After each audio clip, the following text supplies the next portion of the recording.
বৌমার বিয়েতে শাশুড়ির চমক, রায়পূর্ণা কি উপহার দিলেন মধুমিতাকে? আজ শুভ মুহূর্তে গাঁটছড়া বাঁধলেন মধুমিতা সরকার ও দেবমাল্য চক্রবর্তী। বিয়ের আসর জুড়ে আনন্দ, আবেগ আর ঐতিহ্যের ছোঁয়া।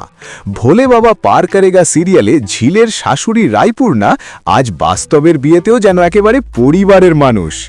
বিয়ের মেনু ছিল ইলাহি আয়োজনের।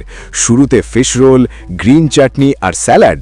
মূল খাবারে ভাত, ডাল, শুক্তো, মাছের নানা পদ, মাছের মাথা দিয়ে বরণ, চিকেন ভর্তা, মাংসের পদ, মশালা কুলচা, দেরাদুন রাইস আর 5 রকম ভাজা। শেষে পায়েস, চাটনি, মিষ্টি আর দই। আইবুড়ো ভাত পরিবেশন করা হয়েছিল মাটির থালা বাটিতে। পুরোটাই ছিল বাঙালিয়ানার ছোঁয়ায় ভরা।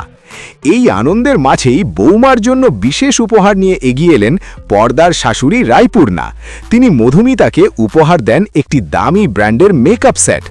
নতুন জীবনের শুরুতে এই উপহার যেন সাজের সঙ্গে সঙ্গে আশীর্বাদেরও প্রতীক হয়ে উঠল। আজকের বিয়েতে খাবারের স্বাদ আর শাশুড়ির এই উপহার দুটোই রইল আলাদা করে মনে রাখার মতো।